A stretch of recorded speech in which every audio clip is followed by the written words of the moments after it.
Se sirvió de los más débiles de la sociedad. Como todos los asesinos en serie, veía a sus víctimas como gente desechable, gente de la que debía deshacerse como si de basura se tratara. Chikatilo no era ningún solitario, era un hombre de familia, un miembro del Partido Comunista, un abuelo. He did have another sign y un lado oscuro tras su apariencia normal de Serpus. Para él era un juego. Dueidera, de la misma manera que otros iban a jugar a las cartas. Chikatilo, él jugaba a asesinar. Murder.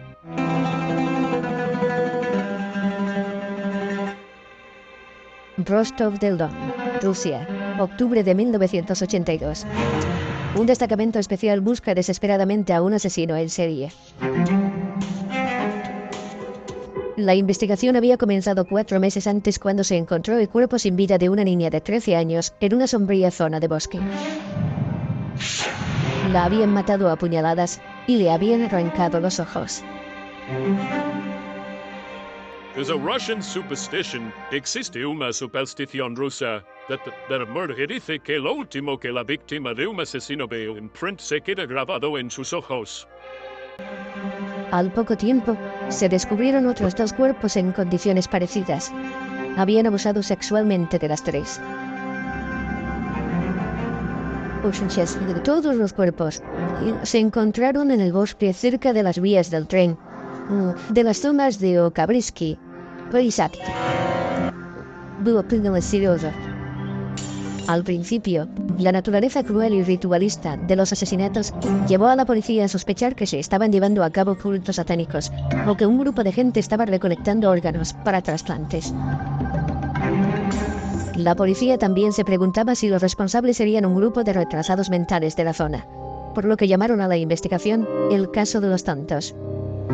Ninguna de estas teorías resultaron ser ciertas. En la era soviética, los investigadores locales no estaban preparados para entender la naturaleza tan cruel de los asesinatos.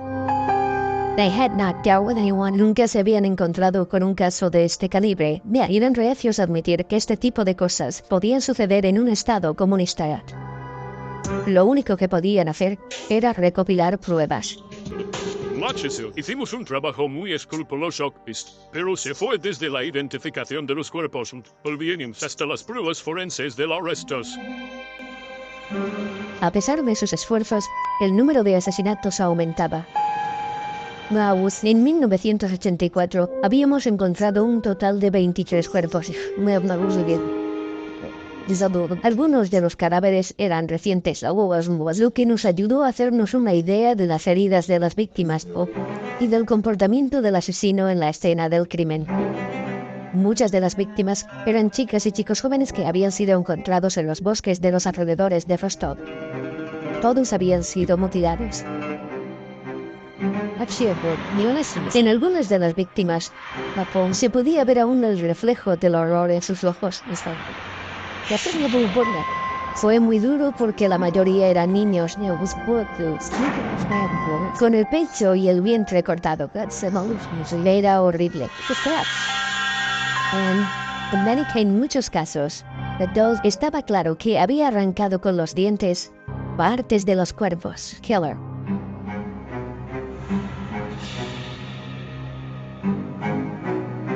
Muchos de estos cadáveres se encontraron cerca de estaciones de trenes y autobuses. Lo que indicaba que el asesino era una persona que utilizaba los medios de transporte soviéticos muy a menudo. A pesar de que un asesino en serie andaba suelto, la policía y el Partido Comunista Soviéticos controlaron los medios de comunicación y se negaron a difundir información al respecto. Como no había información, se empezaron a extender rumores por la zona. Se hablaba de limusinas negras del gobierno que se llevaban a algunos niños o children in the countryside. Pero, a falta de información verdadera, estos niños desaparecían y nadie sabía dónde estaban. Sin sospechosos firmes, la policía de Rostov inició una búsqueda de gran alcance, arrestando a todo tipo de personas susceptibles. Se llevó a cabo una amplia búsqueda para la que desplegaron docenas de detectives con el fin de encontrar a los sospechosos. Sin embargo, durante 8 años el asesino permaneció suelto.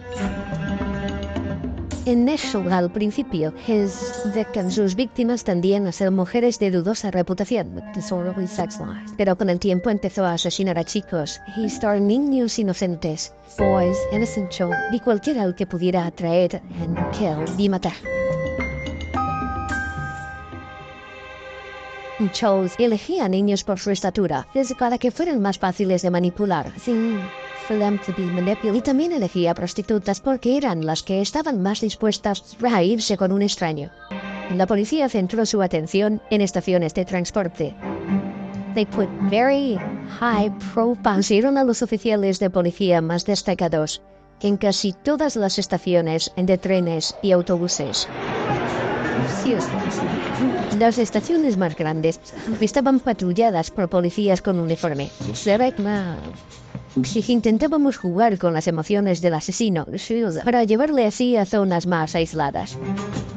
Se destinó a policías secretos a esas zonas aisladas para vigilar. A principios de noviembre, la estrategia dio sus primeros frutos. Un detective de paisano que vigilaba una solitaria estación de tren había visto a un hombre que venía del bosque. El oficial vio una mancha de sangre en su carrillo y lo que parecía ser un corte profundo en su dedo. Según el policía que le observaba, el sospechoso se limpió los zapatos y el abrigo. El policía de paisano le pidió la documentación. Se identificó como Andrei Chikatilo, un abuelo de 54 años y un miembro leal al Partido Comunista. El policía no tenía suficientes motivos para arrestar a Chikatilo. No obstante, dejó constancia por escrito del incidente. 24 horas más tarde, un transeúnte descubrió el cuerpo de una chica en esa misma zona. Ocurrió al día siguiente en que el policía paró a Chikatilo en el andén.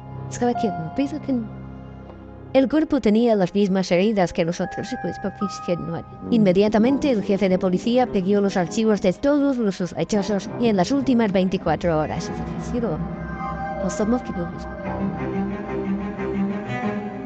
El 20 de noviembre de 1990, Andrei Chikatilo fue detenido en un mercado de Rostov. Los investigadores grabaron el arresto en vídeo. Había salido del bar con una cerveza e intentó establecer contacto con un chico. Sospechamos que podía intentar llevarse al chico con él, por lo que arrestamos a Chikatilo. Chikatilo era sospechoso de haber cometido más de 30 asesinatos. Sin embargo, la policía no tenía ningún testigo presencial ni pruebas concluyentes. Los detectives necesitaban desesperadamente pruebas de su culpabilidad. Necesitaban una confesión. Querían una confesión. Cuando lees Crimen y Castigo de Dostoyevsky, te das cuenta de la importancia de la confesión en la cultura rusa. Pronto, Andrei Chikatilo revelaría detalles escabrosos sobre sus 12 años como depredador sexual. Fue un relato que sobrecogió a toda una nación. En los anales del crimen, Andrei Chikatilo es, sin duda, alguno de los asesinos más sádicos. Sin embargo, consiguió escapar de la policía durante más de 12 años.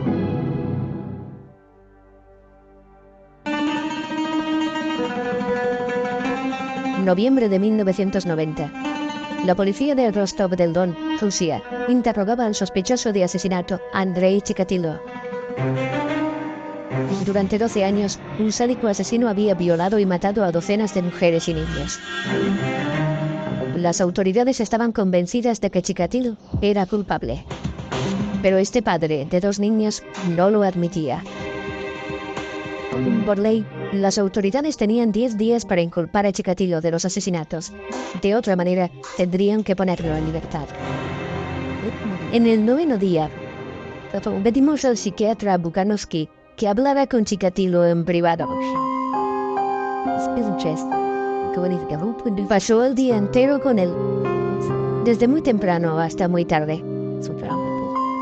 Las técnicas que empleó el psiquiatra Alexander Bukanovsky fueron muy diferentes a los interrogatorios policiales.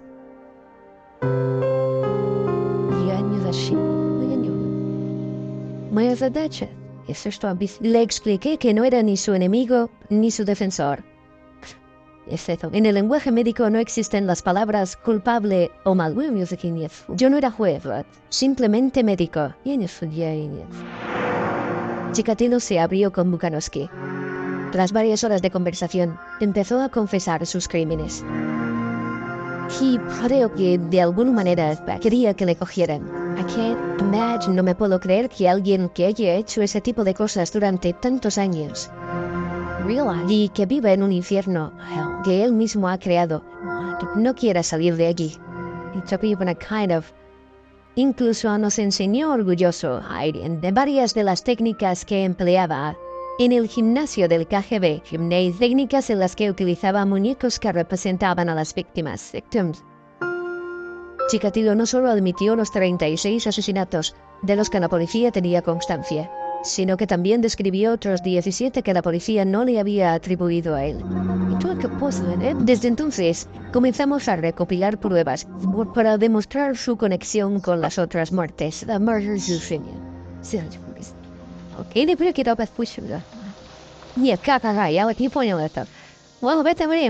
Chikatilo, por decirlo de alguna manera, Chikatilo estaba más que dispuesto a enseñarnos cómo desarmaba a sus víctimas, cómo las engañaba, cómo las ataba, cómo les causaba las heridas con el cuchillo, e incluso cómo tenía relaciones sexuales con sus víctimas, muertas o casi muertas. Lo que sabemos de los asesinos en serie es que al principio no te cuentan nada. Pero después se empiezan a derrumbar y comienzan a contarte picos y cabos de sus crímenes.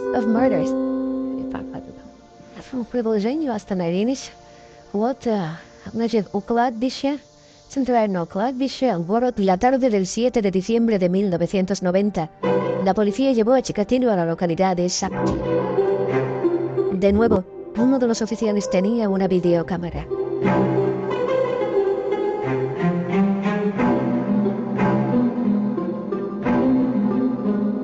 Caminando entre las lápidas de un pequeño cementerio, Chikatilo les llevó hasta una tumba poco profunda y sin nombre.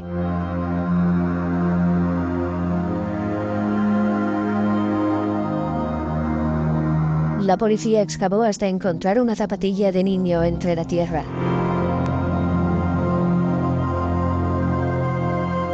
Chikatilo miraba con toda tranquilidad, indiferente a lo que sucedía. Sin embargo, estos horrores sobrecogerían a todo el país. ¿Qué pudo haber creado a este asesino brutal? ¿Cómo pudo haber matado a tantas personas durante tanto tiempo? ¿Qué llevaría a una persona a traspasar esa línea y a convertirse en un criminal en serie de ese tipo?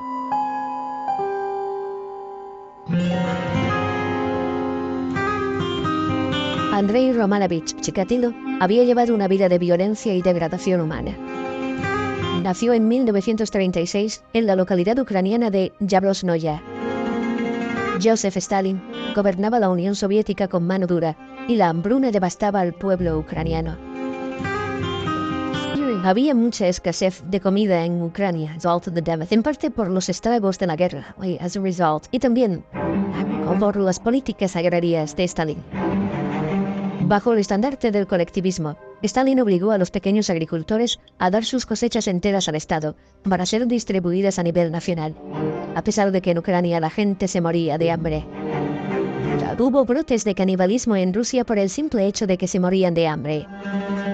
Las noticias sobre el canibalismo se hicieron tan frecuentes que pasaron a formar parte de la cultura popular. Una historia típica de canibalismo familiar era: han arrestado a mi tía porque invitó a un amigo a cenar y encontró yemas de dedos en la sopa.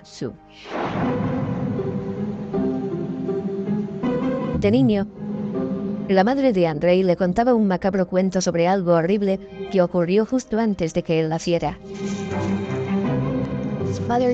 Su madre le contaba a menudo que a su hermano mayor se lo habían comido en los tiempos de hambruna. Siempre le decía: "Don't go out, no salgas a jugar de noche porque te comerán como a tu hermano Stepan". La práctica de canibalismo con su hermano fue imposible de confirmar. pero los psiquiatras especulan con que Chikatilo podría haber sufrido un trauma por otro crimen, una agresión a su madre. Su hermana nació en 1943 y cuando los alemanes ocupaban parte de Ucrania, y supuestamente su padre servía al ejército rojo en aquella época, por lo que es muy poco probable que volviera al hogar familiar y dejara embarazada a su madre. And they had a one-room home, so it's por tanto, puede que viera a algún soldado alemán violar a su madre. Otro golpe tremendo para un Andrei de 13 años fue la suerte de su padre, al que hicieron prisionero los nazis. Cuando finalmente el padre de Chikatilo regresó a su casa en 1949, padecía tuberculosis. Y en lugar de ser recompensado por su servicio en la guerra, fue tachado de traidor al gobierno soviético. En tiempos de guerra, para ser alguien respetable había que ganar o morir. No había otra forma. La paranoia de Stalin era tal que los soldados que eran capturados por los alemanes eran considerados sospechosos. A pesar de que el Partido Comunista había convertido al padre de Andrei en un marginado, la devoción de Andrei al Estado era tal que se afilió a las Juventudes Comunistas cuando era muy joven. Chikatilo era muy sincero en cuanto a sus creencias, era un comunista declarado. Pero con la llegada de la pubertad, el joven Andrei se dio cuenta de que no era como los otros chicos. Y no se llegaba a integrar, y se sentía humillado y avergonzado por su poca destreza sexual. Su círculo social estaba formado por chicos más jóvenes que él, con los que se sentía más cómodo porque le entendían mejor. Y también estaba a gusto con gente mayor porque le consideraban un buen chico. De adolescente le gustaban las chicas, pero se sentía humillado cuando era incapaz de realizar el acto sexual. En la cúspide de su atractivo físico, inició una relación con una chica del pueblo, pero su impotencia destrozó dicha relación y se convirtió en objeto de habladurías. Fue otro insulto más a la frágil imagen que tenía de sí mismo, y también un descubrimiento que le atormentaría el resto de su vida.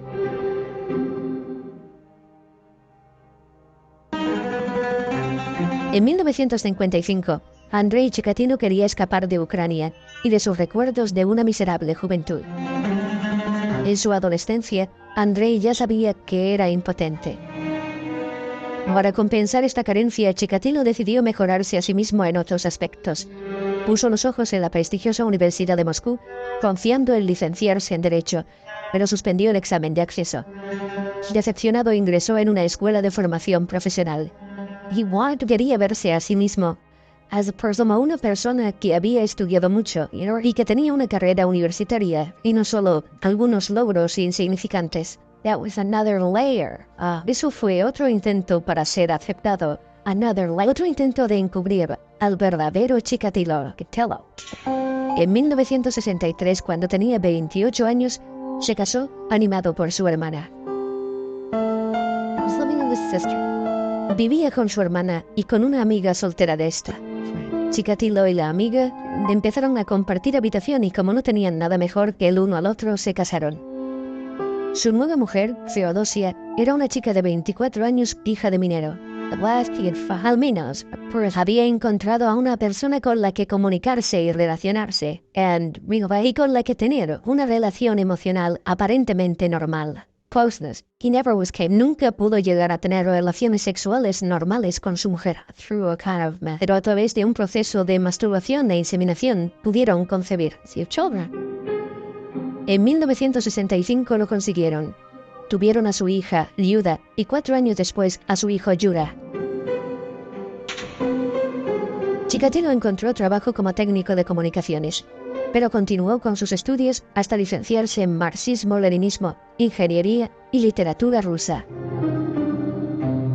La familia vivía en un anodino bloque de pisos. Para lo que era Rusia entonces, llevaba una vida agradable. Aparentemente Andrei era un buen marido y un buen padre. Feodosia no tenía de qué quejarse. Sí, Mara. Ella debía pensar, Arima es miembro del Partido Comunista, trae dinero a casa, y no es un borracho y no me maltrata. Y estas dos últimas cosas, Martin Affair, le diferenciaban de la media soviética favorablemente. His marriage, lo que todo el mundo veía era su matrimonio, sus hijos, su afiliación al Partido Comunista. Pero esa no era su verdadera personalidad. Chikatilo se había construido una modesta pero respetable fachada exterior. Sin embargo, en su interior estaba tremendamente frustrado. Por supuesto que su impotencia le encolerizaba en gran medida, y de ahí que necesitara sentirse superior, por eso tenía 3 carreras universitarias. Grace, creo que impotente es el adjetivo que mejor describe la vida de este hombre. En 1970, Chikatilo aceptó un trabajo en un instituto. Este hombre de 34 años esperaba ser aceptado y respetado como profesor. Sin embargo, lo único que encontró fue humillación. Sus alumnos no le tomaban en serio, se negaban a comportarse bien e incluso fumaban delante de él en la clase. No era una persona que se hiciera respetar en una clase llena de niños, y siempre se burlaban de él. Sus alumnos le llamaban el ganso, y ganso en ruso también es una especie de mimo. No inspiraba ningún respeto o respect.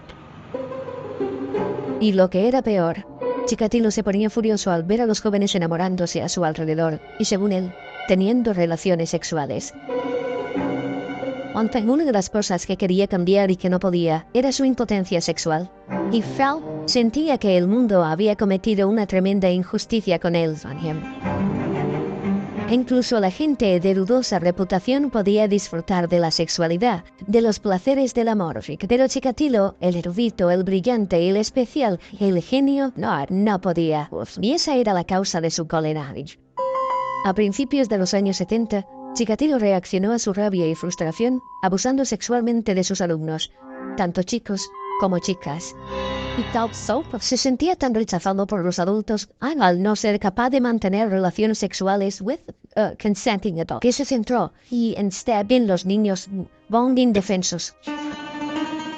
En 1974 fue despedido acusado de mala conducta sexual con los alumnos.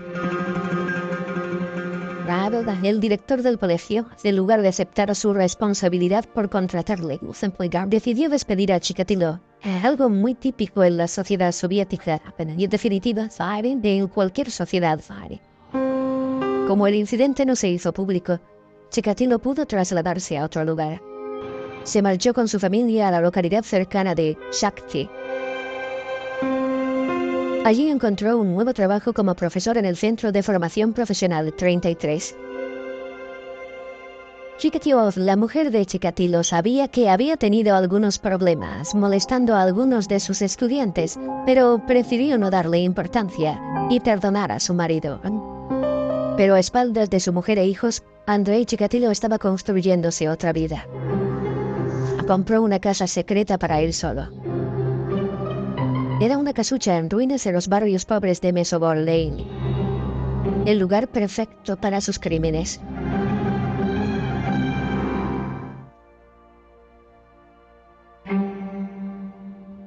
En Shakhty, Rusia, Andrei Chikatilo tenía la imagen de un abnegado padre de familia. Sin embargo, su fuero interno estaba lleno de deseos oscuros y criminales. En 1978 empezó a llevar a la práctica dichos sentimientos.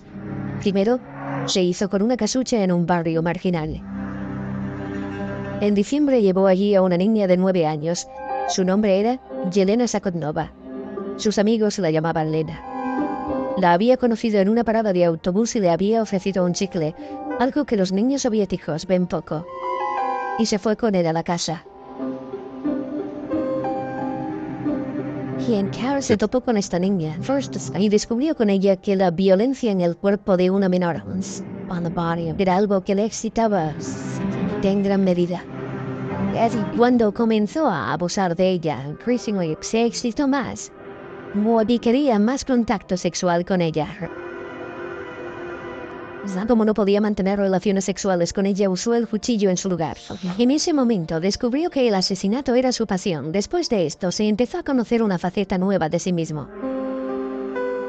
Luego, llevó a Lena al cercano río Grusevska. Puso su cuerpo en el agua y tiró también su mochila. Encontraron el cadáver 2 días después. A pesar de que la policía que investigaba el caso encontró manchas de sangre cerca de la casa secreta de Andrei Chikatilo, no lo consideró principal sospechoso. El problema era que no tenía antecedentes penales. He had no criminal. Era miembro del Partido Comunista. He was a party member. Y que tenía mujer e hijos. He did not, por tanto, fall into any. No encajaba en el perfil de los criminales. For criminals. En lugar de centrarse en Chikatilo, la policía encontró a un sospechoso más apropiado, un hombre de la localidad que había estado en la cárcel por violación. Después sería condenado y ejecutado. Habiendo asesinado por placer, Andrei Chikatilo fue capaz de borrar el sentido de impotencia que le había atormentado toda su vida. Se dio cuenta de que lo que le excitaba realmente era la impotencia de sus víctimas. Y en última instancia, el asesinato. Pero haber estado tan cerca de ser atrapado por la policía había asustado a Chikatilo. Durante los 2 años siguientes se centró en su trabajo, en su mujer e hijos, en la lectura, y esperó. Dejó la enseñanza para convertirse en supervisor de suministros o Tolkach, un puesto creado por el complejo sistema económico soviético, ya que los contratos casi nunca se cumplían. El trabajo de un Tolkach consistía en visitar empresas e intentar que enviaran el cemento, el caucho, el acero o lo que fuera necesario. Para él era normal viajar durante varios días para ir a las empresas de suministros y no tenía ningún tipo de supervisión. No era un trabajo especialmente prestigioso para un hombre con la formación de Chikatilo. Iba en tren a las distintas fábricas, intentando mantener una imagen de ciudadano soviético consciente de sus deberes. Tenía un conflicto interno. No creo que se conformara pensando, soy el mal personificado. Más bien pensaría, mis pensamientos y mis deseos no son saludables, no son buenos. En el caso de una persona como Chikatilo, la brillantez y la fuerza le venían dadas por su disciplina para mantener las dos mitades de su personalidad totalmente separadas. Durante más de 2 años, Chikatilo pudo controlar sus instintos asesinos, pero finalmente, su lado oscuro resurgió.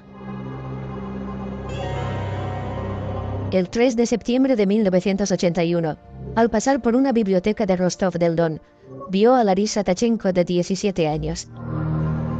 La convenció para que le acompañara al río Don y después la condujo al bosque. De nuevo, Chikatilo fue incapaz de mantener relaciones sexuales, pero recordó lo que le había satisfecho 2 años antes en su casa secreta de Mesoboy Lane. Intentó violar a la chica, pero fue incapaz, por lo que Chikatilo sacó toda la rabia que tenía dentro de sí. El sexo era el vehículo, pero la necesidad básica era sentir poder sobre sus víctimas. Chikatilo asesinó con más brutalidad que nunca. Apuñaló a su víctima una y otra vez y después la mordió salvajemente. Estaba saldando cuentas. Estaba furioso con la humanidad y sobre todo con las mujeres. Quería vengarse y lo hizo con las personas que más le habían rechazado en su vida, las mujeres. Con su segundo asesinato, la vida normal de Chikatilo se rompió. Como consecuencia de tantos años de frustración, se convirtió en un asesino en serie.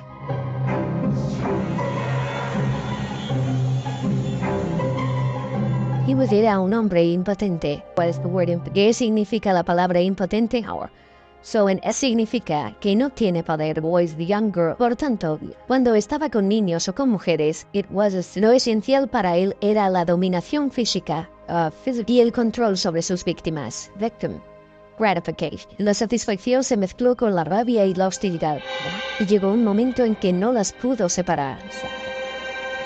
Matar le excitaba cada vez más. Incluso llegaba a eyacular espontáneamente mientras mutilaba a sus víctimas. Después, cortaba partes del cuerpo de la víctima. Chikatilo admitió hacer incisiones, removing the uterus, sacar úteros, aunque no confesó que también se los comía y solo dijo, me gustaba mordisquearlos. Eran tan rosas y blanditas. Esas fueron sus palabras. Lo que había empezado como una búsqueda de satisfacción sexual se había convertido en numerosos asesinatos, los peores de la historia rusa.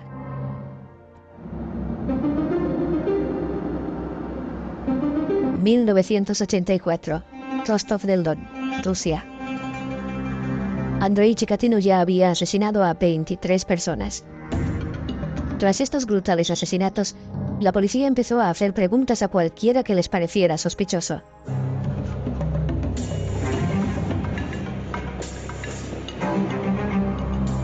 El 13 de septiembre, 2 detectives de Rostov vieron a un hombre de 1,80 m de estatura con una gorra negra de pelo.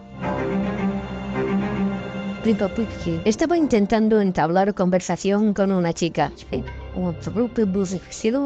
Decidimos no arrestarle allí mismo para seguirle y ver qué hacía. Los oficiales seguían a Chikatilo cuando abordaba a las chicas. Pero un día vieron tocando a una prostituta en una solitaria estación de tren. Este acto de lascivia pública fue suficiente para arrestarle. Se identificó como Andrei Chikatilo. Llevaba un pequeño maletín de cuero. Llevaba un maletín con vaselina, cuerdas y cuchillos. Eso para mí es todo un equipo para matar. Tras interrogar a Chikatilo, los investigadores descubrieron que era un abnegado padre de familia y también un miembro leal al Partido Comunista. Finalmente fue puesto en libertad. Estaban buscando a un asesino joven, who had a criminal con antecedentes penales, alguien que encajara en el perfil de pervertido. He had gray hair. Tenía pelo canoso, gafas gruesas, era alto y delgado. Sí tenía barriga en other face. Físicamente era normal y corriente, un soviético más. Además, los laboratorios de la policía fueron poco eficientes con sus análisis de sangre, que era lo que podía haberle vinculado con los crímenes. La policía rusa se encontraba en la Edad Media por lo que respecta a la tecnología y al nivel organizativo. Y normalmente, las muestras de sangre y esperma se perdían. Eso es un ejemplo de las carencias de la ciencia y de las capacidades productivas soviéticas. Chikatilo era libre para matar de nuevo. La policía estaba deseando poner fin a los crímenes, por lo que decidieron probar una técnica criminológica estadounidense: los perfiles psicológicos. El psiquiatra Alexander Bukanovsky fue contratado para crear un retrato psicológico del asesino.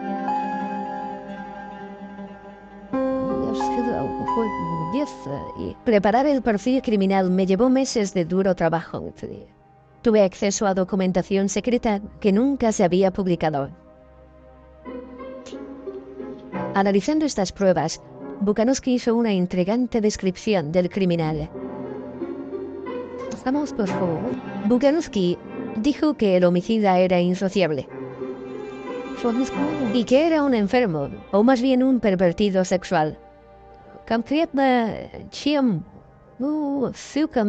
También dijo que quizá viviera solo o con una esposa, en cuyo caso no tendría relaciones sexuales con ella. Sin embargo, la policía tardó 6 años más en capturar a Chikatilo. Muchos de los factores que provocaron la desaparición de la Unión Soviética y Chikatilo también influyeron en el caso de Chikatilo, permitiéndole cometer asesinatos durante tanto tiempo. Finalmente, El 20 de noviembre de 1990, tras 12 años de asesinatos y 52 víctimas, Andrei Chikatilo fue arrestado.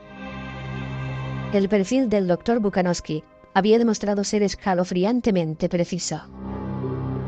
En su confesión dijo que disfrutaba con los gritos, la sangre y el dolor de sus víctimas. Evidentemente, era un sádico sexual y What the serial murder? Que el asesino en serie aprende o su primer crimen es a tener control.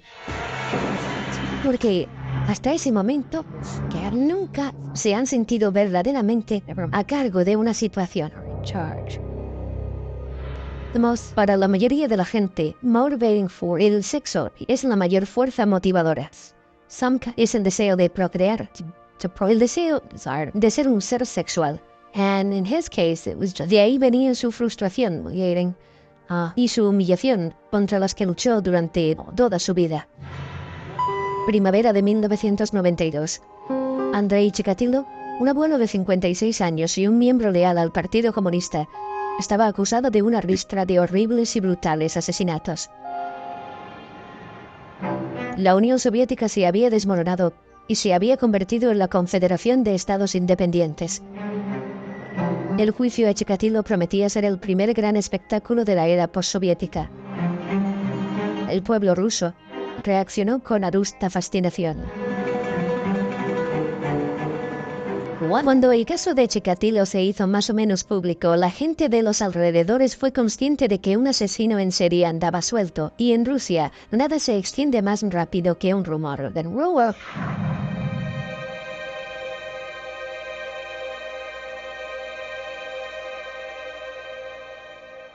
Pronto empezarían a llamar a Chikatilo el carnicero de Rostov.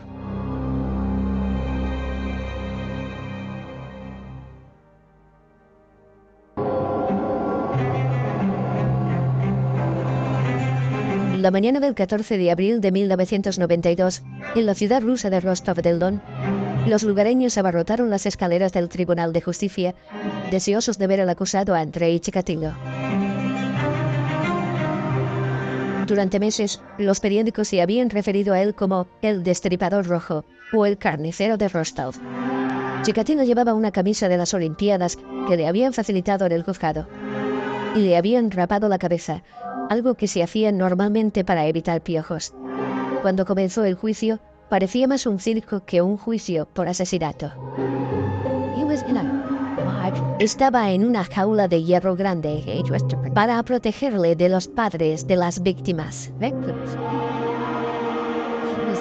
Nunca pudo sentarse en una mesa ni conversar con su abogado de la manera que un ciudadano occidental lo hubiera hecho. Fue una escena curiosa. En los asientos públicos se encontraban las familias de las víctimas que querían verle ejecutado. Y si hubieran podido hacerlo ellos mismos, lo habrían hecho. La reacción de los padres de las víctimas fue comprensiblemente muy dura. Cuando lo vieron en la jaula, la gente gritaba, «Dejádnoslo a nosotros». Pero ¿qué se podía esperar de unos padres que habían perdido a sus hijos por culpa de este hombre? Al otro lado de la sala se encontraba el juez Leonid Kusanov, flanqueado por ciudadanos ordinarios, o el equivalente ruso al jurado occidental. El juez leyó la lista de los cargos. Las pruebas llenaban 222 registros. Las historias que contaban eran horribles. Las edades de las víctimas iban de 8 a 45 años y eran tanto mujeres como hombres. Si el último propósito del acto sexual es crear vida, la idea de Chikatilo era alcanzar el orgasmo con la muerte de su víctima. Era antisexo y antivida. El juez estuvo leyendo durante 2 días la lista de acusaciones. El 16 de abril, se permitió al acusado dirigirse al jurado. Las familias de las víctimas le insultaron y hubo quien se desmayó. En una complicada declaración de 2 horas, Chikatilo se describió a sí mismo como un hombre a quien le habían robado los genitales. Impotente de nacimiento, Chikatilo afirmó que sus problemas sexuales le habían llevado a cometer dichos crímenes. Reafirmó que nunca planificó sus asesinatos, sino que lo hacía cuando perdía el control sobre sí mismo. Sí, en algunos momentos parecía que quería hacer ver que estaba loco. At some points that I went, una de las veces que yo fui, empezó a saltar y a gritar al juez, y después se bajó los pantalones. Otras veces empezaba a maldecir y a gritar.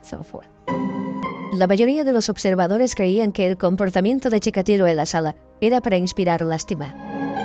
Si se le consideraba demente, le llevarían a un hospital psiquiátrico. Si se le consideraba cuerdo, lo ejecutarían. En Rusia, las ejecuciones consistían en un disparo a la cabeza. La definición de cordura y demencia desde un punto de vista legal es cuando la persona en cuestión puede diferenciar el bien y el mal. Esta es una definición internacional válida también en la Unión Soviética. El juicio duró 6 meses. En él, Chikatilo se presentó como una víctima desgraciada de la indiferencia y una metáfora horrible del fallido experimento social que fue Rusia. Pues en su defensa, culpó a Stalin, a sus padres, al canibalismo provocado por la hambruna, al Partido Comunista e incluso a su tipo de sangre, Blood type. La acusación llegó a afirmar que Andrei Chikatilo era el asesino más calculador y diabólico de todos los tiempos. Sus crímenes fueron nauseabundos, pero yo no creo que fuera un enfermo mental, ni un demente. Certainly era una mala persona. Pero no estaba loco. Then he was mad. Era muy astuto, crafty, pero igual era no loco. El 14 de octubre de 1992 sería el día en que se reconoció a Andrei Chikatilo como un asesino en serie. El juez Leonid Akuzanov tardó 2 meses en escribir la sentencia final. Everybody knew him. Todo el mundo sabía que le iban a condenar. Everybody knew what to see. Todo el mundo conocía la sentencia, pero había mucho interés en seguir todo el proceso.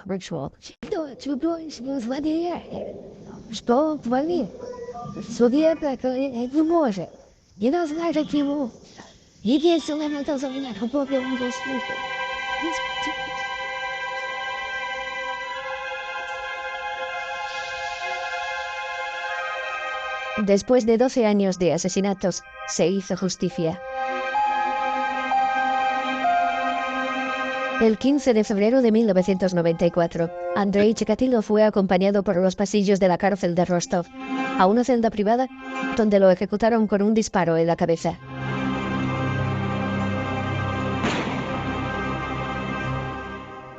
En el periodo subsiguiente a su ejecución, escritores, periodistas y familias de víctimas intentaron encontrar algunas muestras de humanidad en Andrei Chikatilo.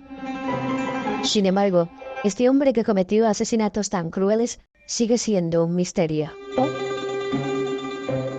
Y él mismo habló de sus motivaciones, pero nunca con la suficiente sinceridad como para explicar los espantosos crímenes que cometió a lo largo de su vida.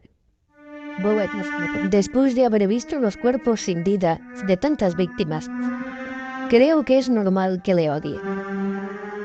Sentí un gran alivio cuando finalmente capturamos a Chikatilo y me di cuenta de que nunca controló lo que estaba haciendo. Era una persona enferma que actuaba en contra de su voluntad.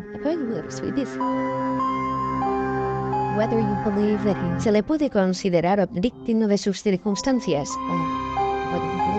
o mala persona que conscientemente asesinó a sus víctimas. Era la maldad que creció dentro de él. No era algo extraño al ser humano. Quizás la sentencia final de Andrei Chikatilo fue escrita por él mismo. Una expresión de culpabilidad y de odio a sí mismo que deja ver su naturaleza violenta y espeluznante. Y ahora, mi cerebro debería hacerse pedazos y examinarse para que no haya otros como yo.